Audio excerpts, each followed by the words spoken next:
तुमने लूटा है सदियों सदियों हमारा सुकून, अब न हम पर चलेगा तुम्हारा फुसून। चार अगर दर्दमंदों के बनते हो क्यों, तुम नहीं चार अगर कोई माने मगर, मैं नहीं मानता मैं नहीं जानता। जब ये मैंने नज़्म ख़त्म की, इशारा ख़त्म हो गया और पब्लिक मेरे साथ मरी रोड पे आ गई। एक सीनियर शायर ने कहा मौका नहीं था, मैंने कहा मैं मौका परस्त नहीं हूँ। तुमने लूटा है सदियों हमारा सुकून, अब न हम पर चलेगा तुम्हारा फसून। चार अगर दर्दमंदों के बनते हो क्यों, तुम नहीं चार अगर कोई माने मगर, मैं नहीं मानता मैं नहीं मानता। हबीब जालिब साहब ने कहा था कि मैं मौका परस्त नहीं हूँ।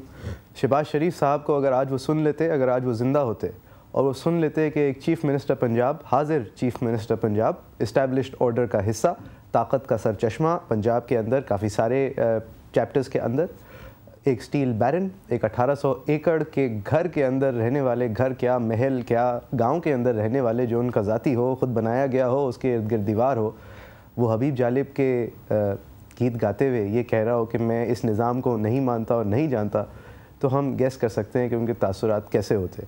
शायद वैसे ही होते जैसे बेगम नुसरत भुट्टो के होते, अगर उन्हें पता चलता कि उनके सोग में बाबर अवान साहब भी शरीक हैं, उनकी मौत के सोग में। हमारे आज मेहमान हैं एहसन इकबाल साहब। Thank you very much for joining us sir. आप सीनियर रहनुमा हैं PML नवाज़ के।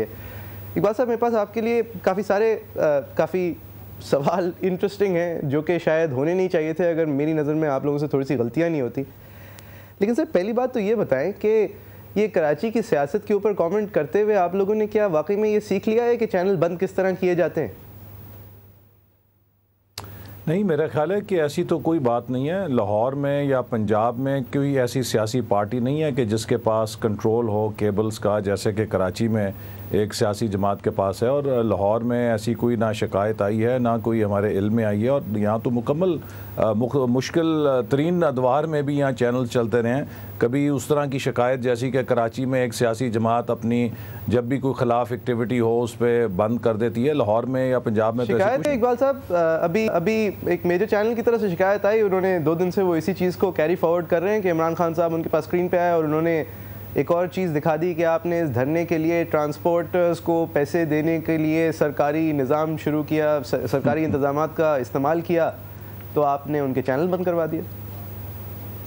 नहीं, ऐसी देखिए ना, सिर्फ एक चैनल तो नहीं है यहाँ पे, अल्हम्दुलिल्लाह कोई 15-20 चैनल हैं। तो एक चैनल जो आपको पता है कि ख़ास सियासी जमात से ताल्लुक़ रखता है, उसके ओनर जनरल मुशर्रफ की दौर में एक ख़ास ओहदे के ऊपर भी थे, उनका एक पॉलिटिकल एजेंडा है। वो उस पॉलिटिकल एजेंडे पर हमारे ख़िलाफ़ बातें करते रहते हैं। ये पहला मौका नहीं है, पहले भी करते हैं, हमने उसका भी बुरा नहीं मनाया, उनका हक़ है। हर चैनल के जो मैनेजमेंट है वो मुख्तलिफ़ नज़रियात की हो सकती है, उसकी पॉलिटिकल वाबस्तगियाँ हो सकती हैं। अगर वो अपने नज़रियात का प्रचार करना चाहती है, उसका हक़ है, वी डोंट माइंड इट। सही।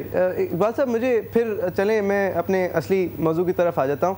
सर, आप लोगों ने 3-4 महीने पहले ज़रा गलती नहीं कर दी कि इमरान खान साहब की बातों का जवाब देना शुरू कर दिया? वो तो काफ़ी सीरियस अपोनेंट हो गए आपके, अब आपने उनको मान लिया, तस्लीम कर दिया। मेरे ख्याल से वो उनकी बिगेस्ट विक्ट्री थी 20 साल में। मोइज़, देखिए, मैं समझता हूँ कि नहीं, उनके साथ तो हमारा कोई बराह रास्त मुकाबला नहीं है। इमरान खान साहब कोई अभी ये तय नहीं कर पा रहे कि उनका असल हदफ कौन है। चूँकि अगर एक तरफ तो वो कहते हैं हुकूमत हटाना चाहते हैं, जरदारी साहब उनका हदफ है, लेकिन उनके असल फायर PMLN की तरफ नवाज़ शरीफ साहब की तरफ है। नवाज़ शरीफ साहब तो आज ना सदर है ना वज़ीर आज़म है। सदर तो इस वक्त जरदारी साहब हैं, वज़ीर आज़म गिलानी साहब हैं। जो मुल्क में करप्शन के स्कैंडल पिछले 3-3.5 साल में आ रहे हैं, वो सब वफाकी हुकूमत के आ रहे हैं।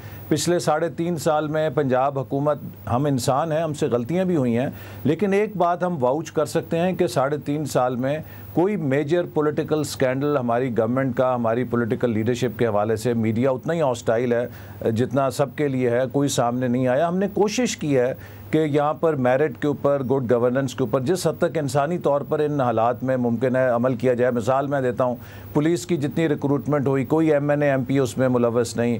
35,000 टीचर्स भर्ती किए हैं। मैं ख़ुद उस कमेटी को हेड कर रहा था जिसमें हमने उसका क्राइटेरिया तय किया था। इतना ट्रांसपेरेंट और नंबर्स बेस्ड था कि कोई एक शख्स भी उसमें धांधली नहीं कर सकता था। अभी हम 32,000 साइंस के टीचर्स सूबे में भर्ती कर रहे हैं, वो भी अपने नंबरों के ऊपर उनकी भर्ती होगी। इसी तरह और कई चीज़ें मैं गिनवा सकता हूँ। तो लिहाजा जो इंसानी कोशिश है वो हमने की है। DCO हैं, DPOs हैं, RPOs हैं, कमिश्नर्स हैं, प्रोविंशियल सेक्रेटरीज़ हैं। कोई एक बंदा नहीं कह सकता, कोई एक करप्ट आदमी, कोई एक ऐसा बंदा कि जो बिल्कुल बहुत बुरी शोहरत रखता है उसको किसी कलीदी असामी पे लगाया गया। चीफ मिनिस्टर पर्सनली इंटरव्यू करते हैं लोगों का ये देखने के लिए कि कोई करप्ट आदमी तो नहीं किसी अहम पोस्ट के ऊपर लग रहा।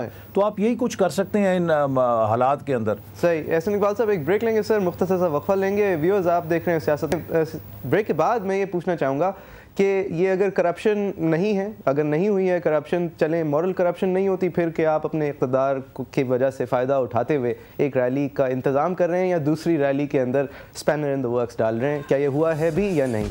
Back with you after break.